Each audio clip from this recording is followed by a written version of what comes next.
하겠습니다. 참 반갑습니다. 사랑합니다. 축복합니다. 네, 여러분, 세상에 이 평화라는 것이 있을까? 세상 역사를 이렇게 연구해 본 사람들의 이야기를 들어보면 인생의 역사는 전쟁의 역사다, 그렇게 얘기를 합니다. 그래서 이 인류가 지금까지 살아오면서 많은 전쟁을 치렀는데 이것이 바로 인생의 역사라고 할 수 있습니다. 이렇게 말하는 것이죠. 그런데 세상에는 평화가 없지만 오늘 말씀에 보면 예수님은 평강의 왕으로 이 땅에 오셨다는 것을 분명히 얘기하고 있죠. 그래서 우리가 이런 공식을 도출해낼 수가 있습니다. 세상에는 평화가 없지만 예수 안에는 평화가 있다. 예수 안에는 평강이 흐른다. 예수님 안에는 평강의 복이 있다. 그런 것이죠.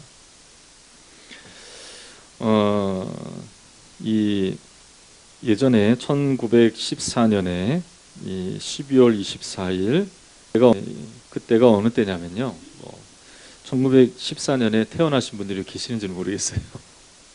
근데 그때는 제1차 세계대전이 있었을 때였습니다. 그래서 이 유럽에, 특히 유럽에 전쟁이 많이 있었을 때였는데요. 그때 이 프랑스 북부 어느 이제 참호 속에서 영국군과 독일 병사들이 그때 12월 24일이면 유럽도 우리처럼 굉장히 추웠거든요. 어저께도 굉장히 추웠어요. 그저께는 더 추웠죠. 근데 그 정도의 추위가 일상화되어 있는 데가 바로 그 유럽의 겨울입니다. 그런데요, 막 살을 애는 듯한 그런 추위 속에서 영국군과 독일군이 서로 대치하고 경계 근무를 서고 있었습니다. 사실 금방 끝날 것 같았던 전쟁이 길어져서 결국은 겨울 크리스마스 이브를 맞이하게 되었던 것이죠. 그런데 참 이렇게 이 전쟁의 포화 속에서 밤이 되었을 때는 고요하잖아요. 그때 이 조용한 정적을 깨고 독일 측 참호에서 소리가 울려 나왔는데 그 소리가 뭐냐면 고요한 밤, 거룩한 밤,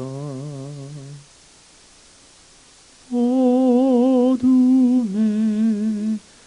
묻힌 밤, 주의 봄. 이렇게 소리가 나오니까 여러분들이 따라하듯이 영국군에서 같이 찬양을 같이 하게 된 거예요. 그러니까 서로 총뿌리를 겨누고 있던 병사들이 찬양을 하니까 총을 내려놓고 같이 크리스마스 찬양, 성탄절 찬양을 같이 하게 되었다는 것입니다. 그래서 병사들이 창호 밖으로 나왔고요. 그리고 그날 밤은 크리스마스 이브를 맞이하여서 임시 휴전을 하기로 결정을 했다는 거예요. 오늘은 싸우지 맙시다. 왜? 내일이면 성탄절인데, 성탄절날 이 세상의 평화의 왕으로 오신 예수님을 우리가 맞이해야 되는데 우리가 서로 총뿌리를 겨누고 있으면 되겠습니까? 그러면서 서로 같이 휴전을 하기로 하고요. 그날 양측은 휴전을 서로 선포하고 성탄절 당일날에는 같이 총뿌리를 겨누지 않고 축구 시합을 했다는 거예요. 서로 경기를 하고 같이 부둥켜 안고 그렇게 한 날을 그렇게 보냈다는 것입니다. 기념사진도 찍고 초콜릿도 나누고 그렇게 서로 마음과 마음을 교환했다는 것입니다. 전쟁의 상황에서 상상할 수 없는 그 일이 성탄절 전야에 이루어지게 되었다는 것입니다. 이것을 기념해서 벨기에의 이프르라고 하는 곳에 여러분 혹시 가볼 일이 있으면요, 그곳에는 이러한 십자가 모양이 세워져 있는데 그날 1914년 12월 24일 있었던 그 일을 기념해서 십자가가 세워져 있다는 것입니다. 양쪽의 군사들이 서로 총을 내려놓고 함께 크리스마스 찬양을 했다. 여러분, 세상은 평화가 없습니다. 조금만 문 밖을 나서면 서로 으르렁 거리는 것이 세상입니다. 여러분, 자동차 운전해 보면 알잖아요. 여러분 보면은요, 사람들이요 순간 돌변해요. 그래가지고 그냥 조금만 늦게 가잖아요. 뒤에서 부악만 거리고요.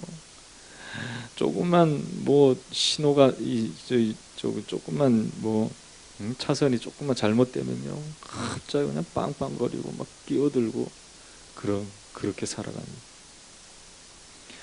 이 세상은 평화가 없습니다. 조금만 잘못하면 전쟁의 상황이 펼쳐질 수 있는 곳이 세상이라는 거예요.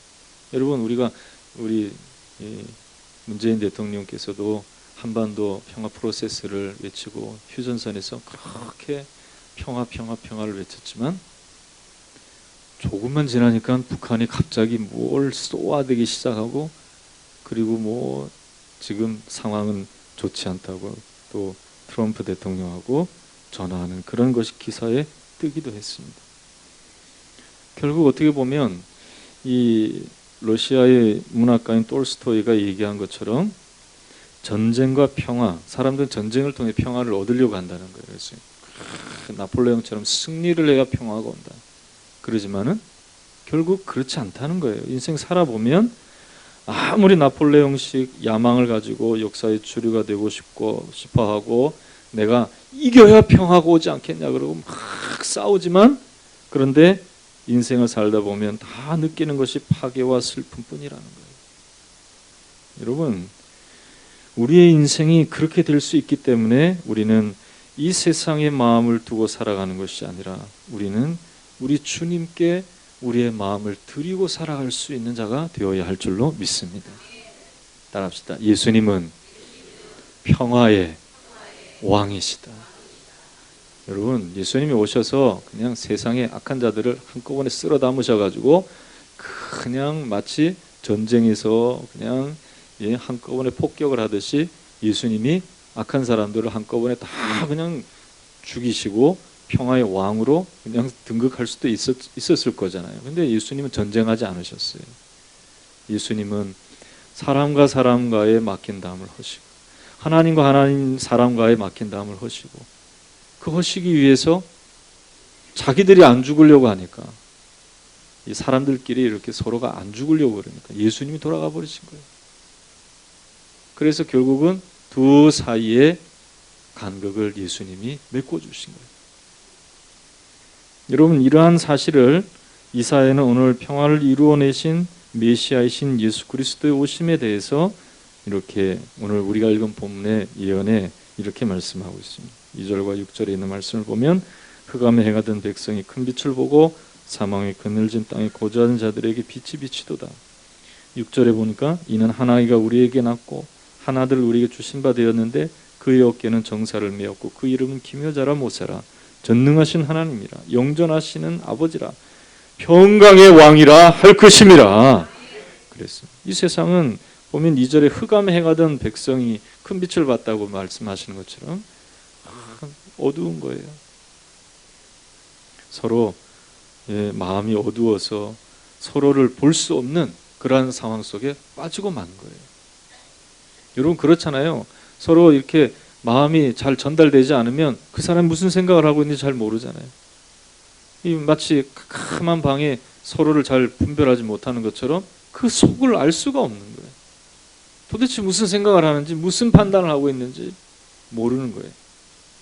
그러나 이러한 어두움 속에 예수님이 빛으로 오시면 모든 잘못된 것들, 연약한 것들 다 이래서 이랬구나, 저래서 저랬구나 알게 되고 깨닫게 해주시고 이해하게 해주시고 용납하게 해주셔서 결국은 예수로 말미암아 우리의 나의 잘못과 또 우리의 인생의 연약함을 깨닫고 그리스도 안에서 우리가 화평할 수 있도록 인도해 주시고, 또 되지도 않는 그러한 인생살이 속에서 내가 파놓은 잘못된 것들이 예수 그리스도의 평화의 역사를 통해서 이 골짜기와 같이 메워진 이 골짜기와 같이 파져 있는 인생이 메워지는 역사가 그리스도로 말미암아 나타난다는 것입니다.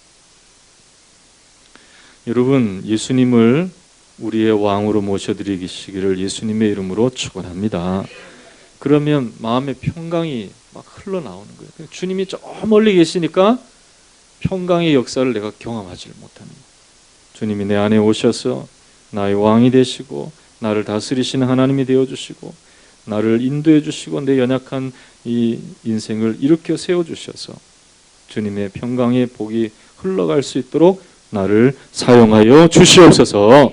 그렇게 고백하면 평강의 왕이신 주님이 다스리시기 때문에, 우리 인생을 다스리시기 때문에 이 평강의 역사가 나타난다는 것입니다. 그런데요, 이 말씀을 우리가 모르는 게 아니잖아요. 우리 주님이 평화의 왕으로 오신 것을 우리가 알면서도 평강을 유지하지 못하는 이유는 무엇일까요? 그것은 다름이 아니라 그의 통치 아래에 있기를 싫어해서 그런 거예요. 내가 죽기를 싫어하고 주님이 살아나기를 싫어하고 내가 좀 살아서 나를 한번 위용을 떨쳐버리라, 그렇게 생각하니까 그렇게 되는 것이죠. 제가 한두 번 드린 이 내용이 말씀인데요, 이 예화가 다시 생각이 나서 여러분들에게 다시 한번 상기시켜 드리려고 해요. 한번 들어보시길 바랍니다. 어느 목사님이 설교 시간에 이런 질문을 했습니다. 지금 마음으로 미워하는 사람이 없는 분은 손을 한번 들어보십시오. 내가 지금 마음으로 미워하는 사람이 하나도 없는 사람 손 들어보세요. 그랬더니 아무도 손을 못 들고 서로 눈치만 보는 거예요. 서로 눈치만 보는 거예요. 저도 한번 물어볼까요? 지금 마음속에 미워하는 사람 하나도 없는 분, 한 분도 없는 분 한번 손 들어보세요. 여러분들 손 들면 안 돼요. 근데 어느 나이 많으신 분이 손을 이렇게 드셨어요. 목사님이 너무나 반가운 거예요. 그래서 보니까 나이 90이 넘으신 할아버지예요. 그래서 예배 시간에 이렇게 세웠습니다. 어르신께서는 어떻게 그렇게 한 명도 미워하지 않고 아흔이라는 그 많은 세월을 사셨습니까? 참 부럽습니다. 그랬더니 그 할아버지께서 하시는 말씀이 미워하는 사람 있었는데 다 죽었어. 그랬다는 거예요. 다 죽었다는 거예요. 다 죽었어. 다 죽기 전에는 그 어르신의 이야기는 다 죽기 전에는 미워하는 사람이 있다는 거예요. 이처럼 사람들이 다 죽기만을 바라면 안 되는 것입니다. 내가 죽으면 되고 그리스도께서 살아계시면 평강의 역사는 모든 사람들이, 내가 알던 모든 사람들이 다 죽기 전에 이들이 살아있을 때 내가 주의 평안을 내가 누리고 나타낼 수 있는 자가 될 줄로 믿습니다. 우리 주님을 모셔드리시기를 예수님의 이름으로 축원합니다. 주님으로 인해서 내 마음의 욕과 정과 육신으로 살아가려고 하는 이런 마음들이 그리스도 안에서 평강으로 차올라서 이런 것들이 가라앉아야 되는 거예요.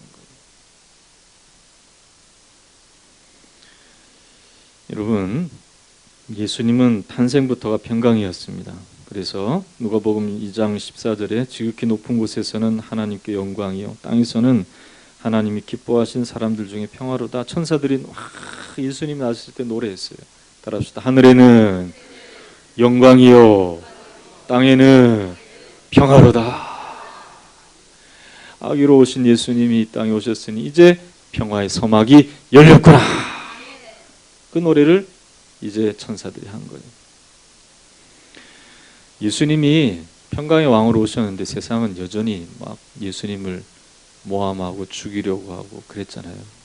그래서 결국은 예수님이 인간의 손에 의해서 모함을 당하셔서 신성모독이라고 하는 죄, 사람들을 선동해서 왕이 되고자 했던 그 죄목을 가지고 예수님이 빌라도의 법정에 서게 되었습니다. 결국은 빌라도는 나는 이 사람에게서 흠을 찾을 수 없다고 했지만은, 그러나 유대인들이 막 선동하고 그리고 종교 지도자들이 예수님을 죽이기 위해서 나섰기 때문에 결국은 예수님은 사형을 받게 되었습니다. 십자가형을 받게 됩니다. 그리고 예수님은 고난을 다 당하셨어요. 이사야의 말씀대로 그가 찔림은 우리 허물을 인하며 그가 상함은 우리의 죄악을 인하며 그가 채찍에 맞음으로 우리는 평화를 누리고 그가 맞음으로 우리는 나음을 받았다고 그렇게 말씀하고 있습니다. 여러분, 예수님이요 우리를 위해서 죽으신 것 자체도 평강을 위한 헌신이었습니다. 그러나 부활하시고 난 이후에 예수님이 제자들에게 찾아가셔서 뭐라고 말씀하셨어요? 승천하시기 전에 예수님 제자들에게 가셔서 첫 번째 하신 말씀이 평강이 너희에게 있을지어다. 예수님은 처음부터 마지막까지 평강의 왕으로 오시고 평화를 이루어 주시는 분이시요 우리 가운데 여러분 살다 보면 이 찌개 끓듯이 여러분들의 마음이 끓을 때가 있어요, 없어요? 저도 한번 찌개를 끓여 보니까 알겠더라고요. 왜 이 여성들이 찌개를 끓여서 남편한테 주는가? 자기의 끓는 마음을 주는 거예요. 이것도 집어넣고 저것도 집어넣고 당신 이렇게 속 썩였지, 이렇게 속 썩였지. 그런 분이 있고 사랑을 듬뿍 담아서 이렇게 하시. 대부분 보면 끓는 마음이에요. 뭐 남편들은 아내를 보고 그런 마음이 없을까요? 아내들은 남편을 보고 그런 마음 많겠죠. 주로 속 속이는 사람들이 남편들이 많으니까. 우리 교회는 안 그런 줄로 믿습니다. 우리 장로님이 아멘을 못하는 거 보니까 좀 이상한 거. 평상시에 아멘을 잘하시네. 여러분, 우리 주님이 우리의 가정 가운데 오셔야 할 줄로 믿습니다.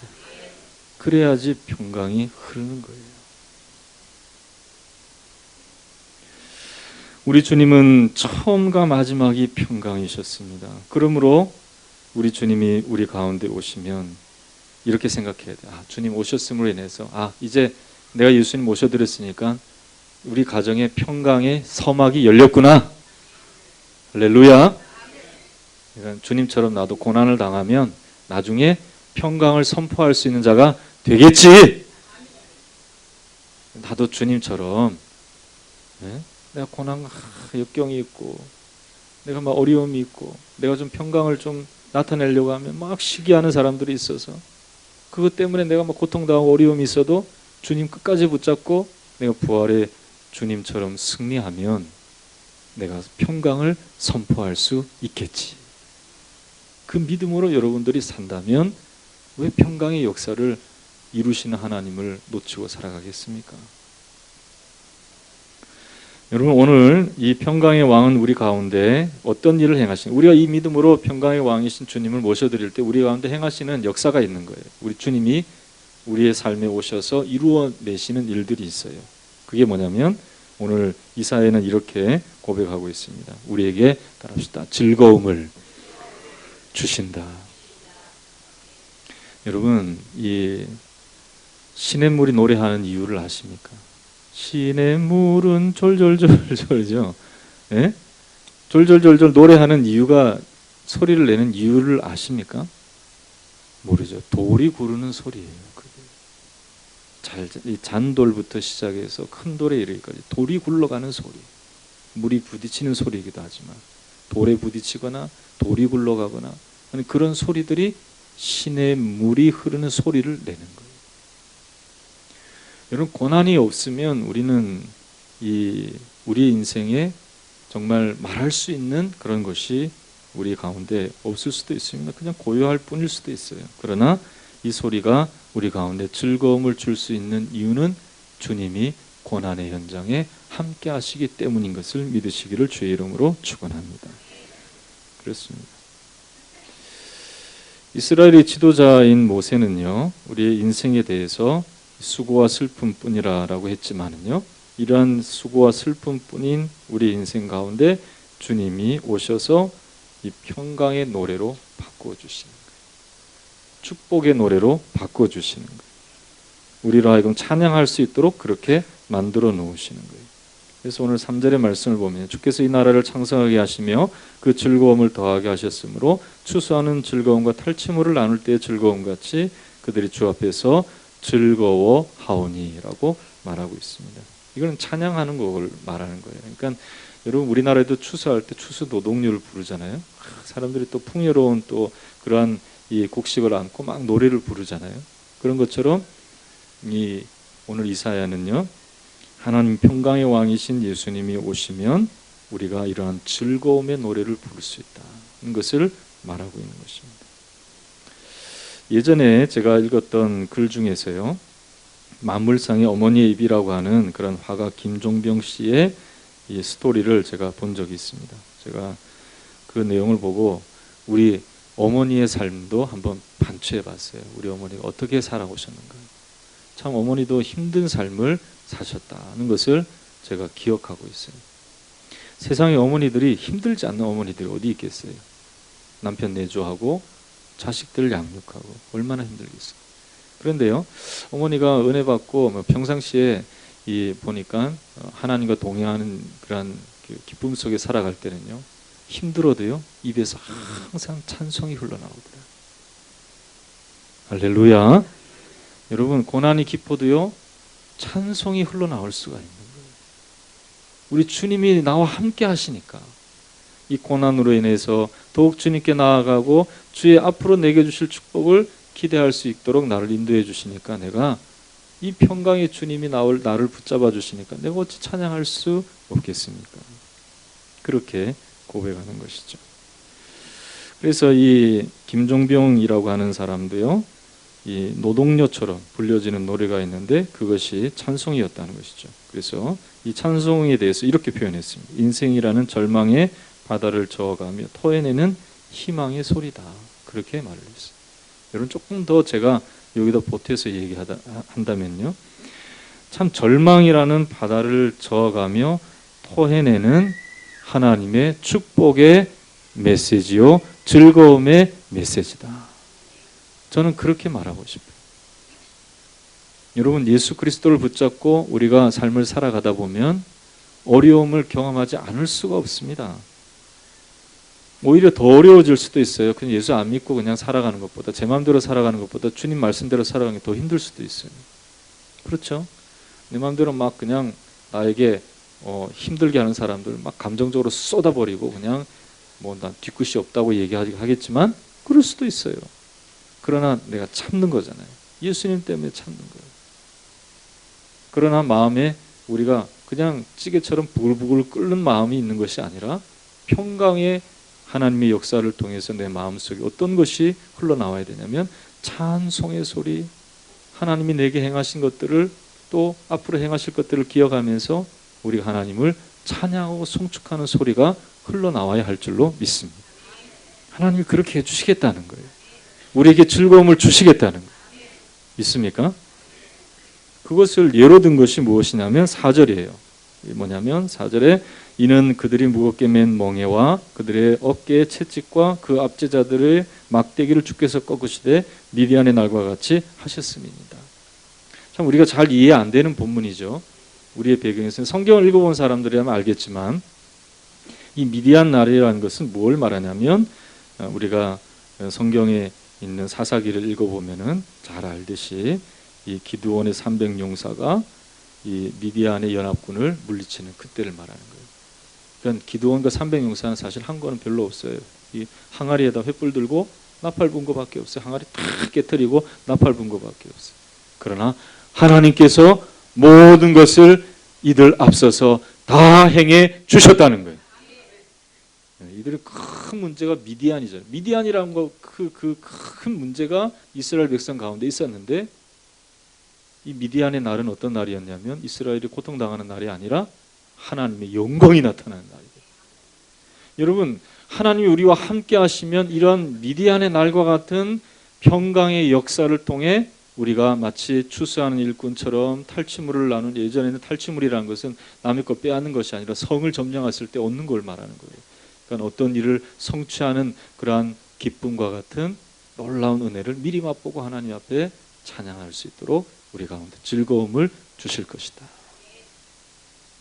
여러분, 예수님이 세상을 승리하신 것은요, 그냥 예수님만 승리한 게 아니라 우리도 승리하도록 이끄시기 위해서 인간이 되시고 승리하신 줄로 믿습니다. 그러니까 평강의 왕이신 우리 주님 붙잡고 나아가면 여러분, 나보다 더 앞서서 내게 행하심으로 기쁨을 주시는 하나님의 역사를 경험할 수 있다는 거예요. 그래서요, 예수 믿는 삶의 가장 이 하나님의 역사하심으로 나타나는 가장 이 공통적인 특징이 뭐냐면 마음이 기쁘다는 거예요. 믿습니까? 여러분, 예수 믿는 사람들은 기쁜 거예요. 할렐루야. 그러니까 어떤 일이 있어도, 슬픈 일을 만나도, 그래서 우리는 장례식장에서도 노래하잖아요. 하나님을 찬양하잖아요. 하나님이 우리로 하여금 이 영생의 약속을 주셨으니까 우리는 어떻게 생각하냐면 죽음도 이사라고 생각하는 거예요. 이 세상에서 하나님의 나라로 이사하는 것이다. 아멘 안 하시네요, 여러분.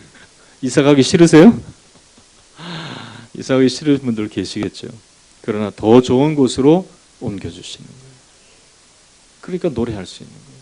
여러분, 죽음을 초월한 사람이 이 세상에 있는 그 고통, 그 무슨 고통이라 할지라도 그 고통을 초월하지 못하는 고통이 어디 있겠어요?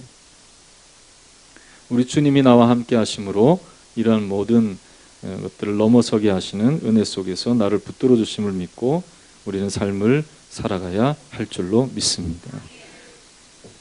시편 107편 6절에 있는 말씀을 보면요, 말씀을 보내어 그들을 고치고 위험한 지경에서 건진다고 하였고요, 시편 107편 30절의 말씀을 보면 이렇게 시인이 말하고 있어요.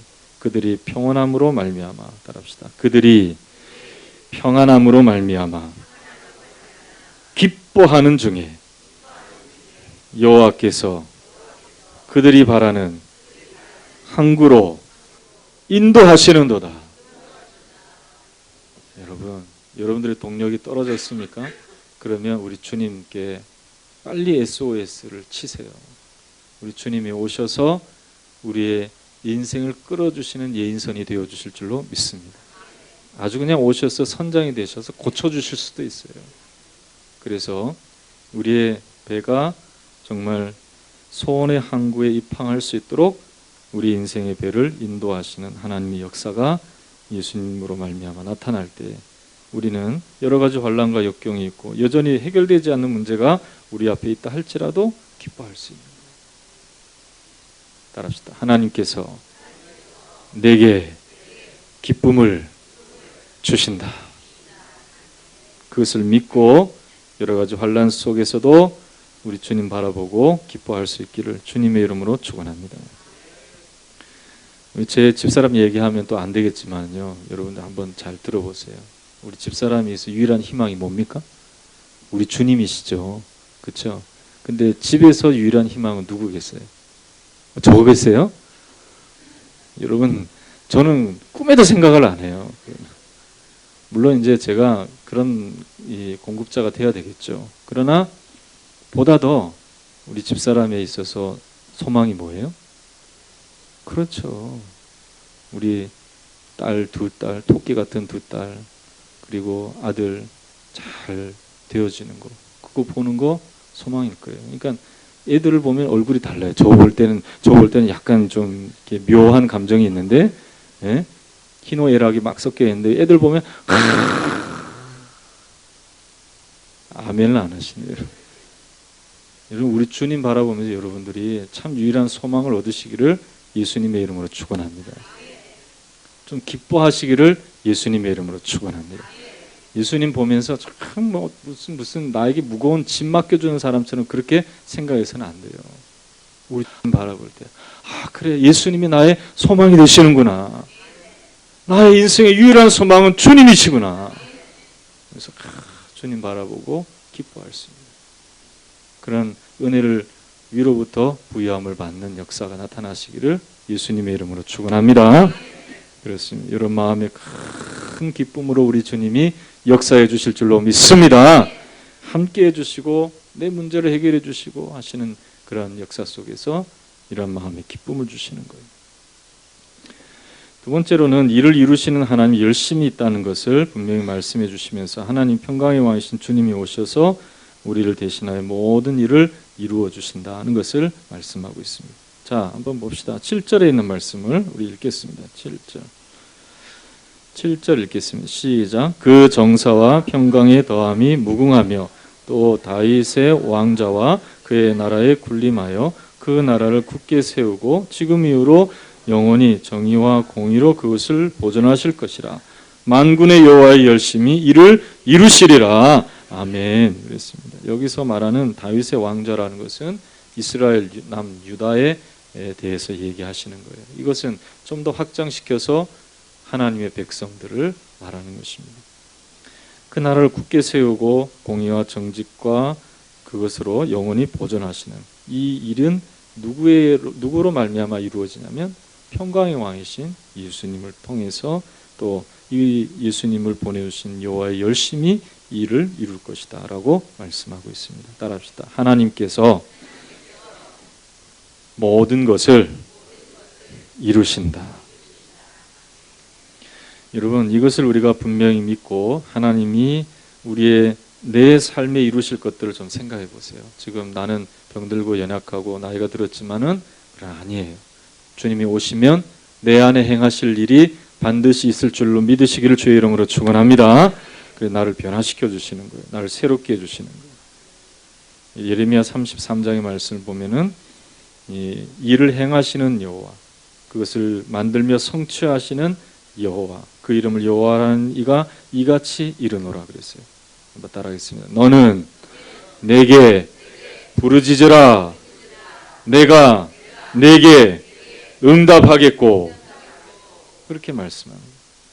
하나님 앞에 기도하고 주님 앞에 부르짖으면 평강의 주님이 함께하여 주셔서 이를 이루시는 하나님으로 인해서 응답하심으로 말미암아 내 인생 가운데 하나님의 평강을 경험할 수 있도록 인도해 주신다는 것이죠.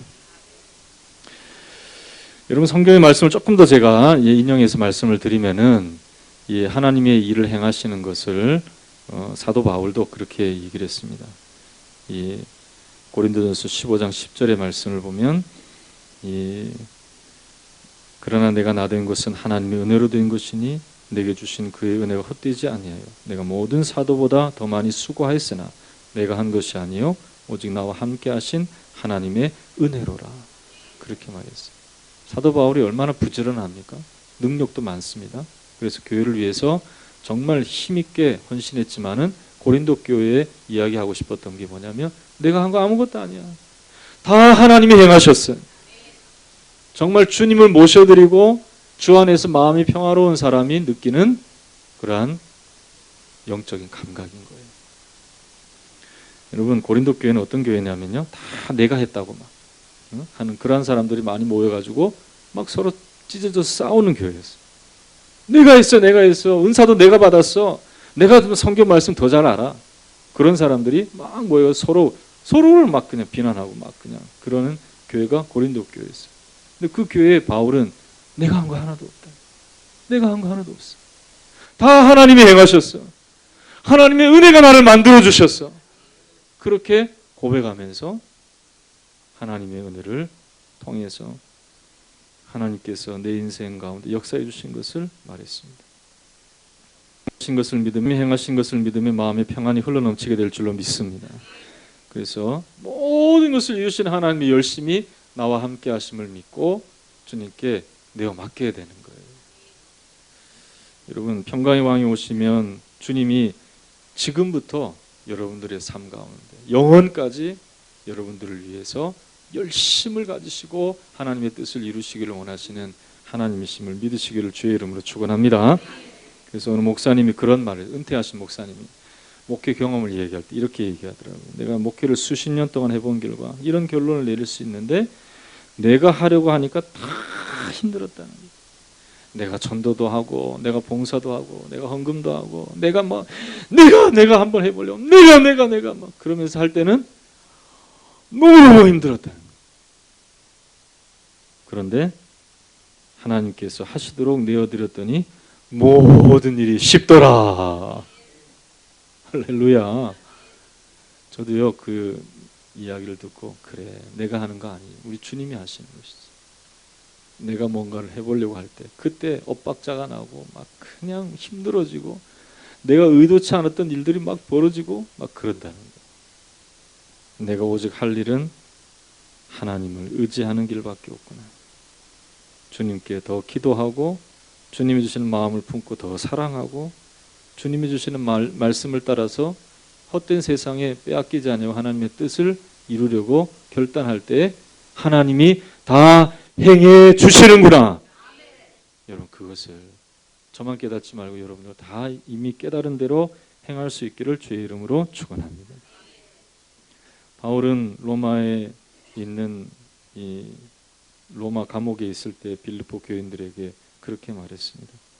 내가 이미 얻었다 함도 아니고 온전히 이루었다 함도 아니라 오직 내가 그리스도 예수께 잡힌 바 된 그것을 잡으려고 달려간다. 주님이 나를 잡아주신다. 그렇기 때문에 나는 주님께 잡힌 바 된 그것을 잡으려고 나도 달려간다. 여러분, 오늘 평강의 왕으로 오신 예수님이 요구하시는 게 딱 한 가지밖에 없다는 걸 알아야 돼요. 주님 앞에 우리의 삶을 내어 맡기는 것입니다. 여러분, 그러면 우리 주님께서 오셔서 참 요동치는 세상에 주의 평강이 강같이 흐르도록 우리를 만들어 주실 줄로 믿습니다. 여러분, 이 오늘 말씀을 통해서 여러분들이 이제 말씀을 들을 때는 참 좋은데 나가면 또 똑같은 전쟁터를 경험하실 거예요. 그러나 우리 주님이 여러분들의 마음을 떠나지 아니하시고 함께 하실 줄로 믿습니다. 따라합시다. 예수님은 평화의 평강의 왕이십니다. 그래서 내 마음속에 평강의 역사를 시작해 주시고 마지막까지 이루어 주셔서 나로 하여금 내 입에서 주의 평강이 흘러나올 수 있도록 나를 만들어 주실 줄로 믿습니다. 주님 역사해 주시고 나를 붙들어 주셔서 오늘 말씀하신 대로 하나님 아버지 내 안에 잃어버렸던 즐거움을 회복시켜 주시옵소서 기도하시고, 두 번째로 하나님, 내가 열심히 없어도 우리 주님이 열심으로 이루어 주심을 믿고 주님 안에서 내가 뭐 할 때는 내가 뭔가 이루어질 때는 막 좋아했지만 그렇지 않을 때는 늘 실망하고 좌절하고 했던 이런 기복이 있는 인생이었는데 그렇지 않고 하나님 이제는 여호와의 열심을 의지해서 내 마음에 평안한 마치 호수와 같이 평안한 그런 은혜 속에서 내 삶의 길에 정말 주님을 위해 헌신할 수 있는 인생길을 걷게 하여 주시옵소서. 고백할 수 있는 저와 여러분 되시기를 예수님의 이름으로 축원합니다. 평강의 왕이 지금 우리와 함께 하심을 믿습니다. 여러분들을 붙들어 주실 줄로 믿습니다. 소원의 항구로 여러분들을 인도해 주실 줄로 믿습니다. 우리 간절히 기도하시도록 하겠습니다. 고마우신 하나님 아버지 은혜를 감사합니다. 오늘도 말씀을 통하여서 평화의 왕이 우리와 함께 하심을 가르쳐 주시니 감사합니다. 세상은 여전히 전쟁하고 다투어 이겨야 내가 평안을 유지할 것으로 생각하며 착각하며 서로 하나님 아버지 으르렁댈 때가 참으로 많습니다. 그러나 하나님 아버지 평강의 왕으로 오신 우리 주님은 이 세상에 있는 것들을 인하여서 우리가 마음 빼앗기지 아니하고 오직 주님께 우리의 마음을 집중하며 나아갈 때에 주님께서 말씀하신 대로 평안을 이루어 주시고 축복하시는 하나님이 되어 주심을 말씀해 주시니 감사합니다. 오직 주님이 나와 함께 하시고 내 삶을 인도해 주시기를 소망하는 마음 속에서 아버지 하나님, 주님께서 우리 속에 역사하심을 경험할 수 있는 영혼들 되게 하여 주시옵소서. 즐거움을 되찾게 하여 주시옵소서. 하나님 아버지, 또한 주님의 열심으로 내 삶이 이루어짐을 경험할 수 있게 하여 주셔서 참 은혜로다 주님이 내 속에 역사해 주셔서 나를 하나님 아버지여 인도하여 주시고 내 속에 주님의 놀라운 일들을 이루어 주셨다고 고백할 수 있는 참 은혜의 사람들이 되어줄 수 있도록 주여 축복하시고 함께하여 주시옵소서. 여전히 거친 세상에서 눈물 지을 때도 참으로 많습니다. 마음이 답답할 때도 있습니다. 여전히 어두움 가운데 있을 때도 있습니다. 그러나 하나님 아버지 빛이신 주님이 찾아오셔서 우리의 심령 가운데 하나님 아버지여 주님의 뜻을 분명히 깨달으며 주님 붙잡고 나아가서 확실한 것에 거하며 마음의 평안과 위로를 얻는 영혼들 되도록 아버지 하나님 영혼들로 축복하여 주시옵시고 함께 하시고 인도하여 주시옵소서. 축복하여 주시옵소서. 예수님의 이름으로 기도하옵나이다.